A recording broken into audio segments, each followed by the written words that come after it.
Hey guys, so I just wanted to show you how I would color in this character. It's a technique I use for all my characters in art when I want to color them in, and I figured I'd just share it with you guys. So the first thing, if you have your sketch, once you have your sketch, you can just lower the opacity, and then do your line work over it, which I've already done here. So I just make a layer underneath my line work. I just go along the outside of the whole drawing. So the reason why I do a green is because it's light enough to show inside of this the black line work, but it's dark enough to show against the background. So it's just like a good median. So little details like this are fairly easy to see. Sometimes I use orange as well. The first part I'm going to do is this yellow beak. So I'm just going to tap on the layer, hit select, and then I'm going to go to the yellow color, and then I'm going to make a new layer above. And I'll just name it beak so I don't forget. So now that I've selected that green, all the green that we made, then it's pretty easy to just stay in the lines here. Okay, so I'll just separate that, and then this should just fill. Alright, and the bottom one is a sort of darkish, sort of maroonish brown color.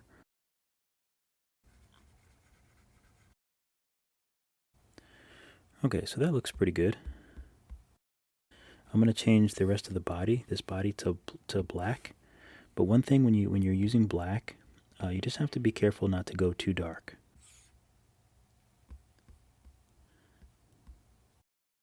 I'm going to select the black again, and then I'm going to make a new layer above that, and I'm going to put in this sort of more pale yellow.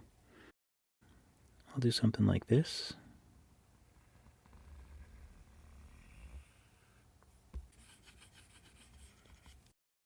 Now the reason why we're doing everything like this is because you want to have your different colors on different layers.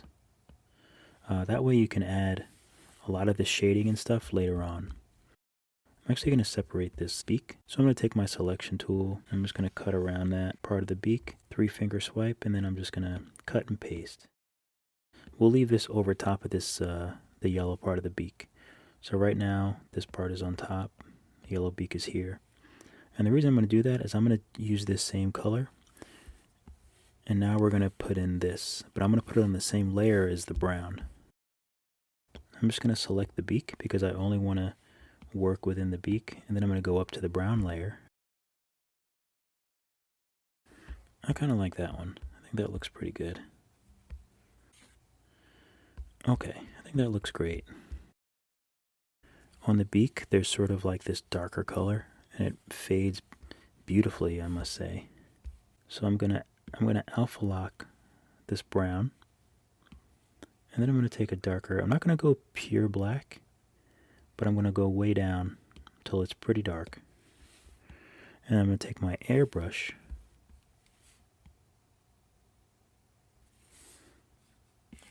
and then I'm just gonna airbrush in, that nice black gradient. And if you have something like this that you don't want to go on the part of the layer, you can just take your select tool and draw around it, and then you can go back to your brush, and this way you won't draw on different parts of the layer by accident. So this looks like a smooth gradient from dark to our brown color. And I'm coloring really, really lightly. For artwork, I like to keep things brighter. Same thing with the black. I might even be able to go a little bit lighter on the black. So I'll go to my black layer, hue saturation layer, and then I'll just see how that looks. That looks good there. I'm going to add this orange. He kind of has the inside of his mouth is it's quite a bright orange. And we'll give him a little tongue. I'm happy with that. So I'm just going to alpha lock the layer I had the feet on, and then I'm just going to do fill layer.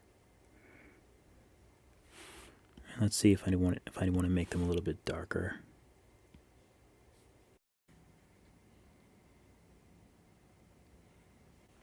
And then you just go back to yellow if you need to like edit it and make it a little smoother.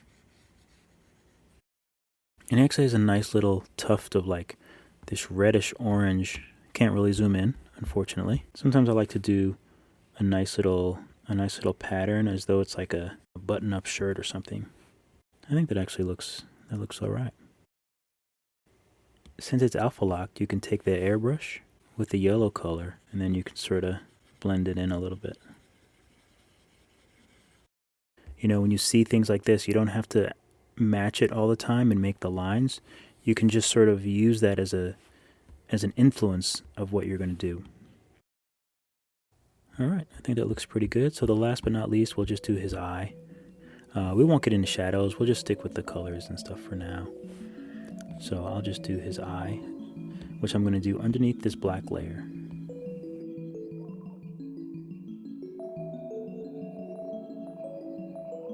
Yeah, it was fun coloring this little guy in. I appreciate you watching.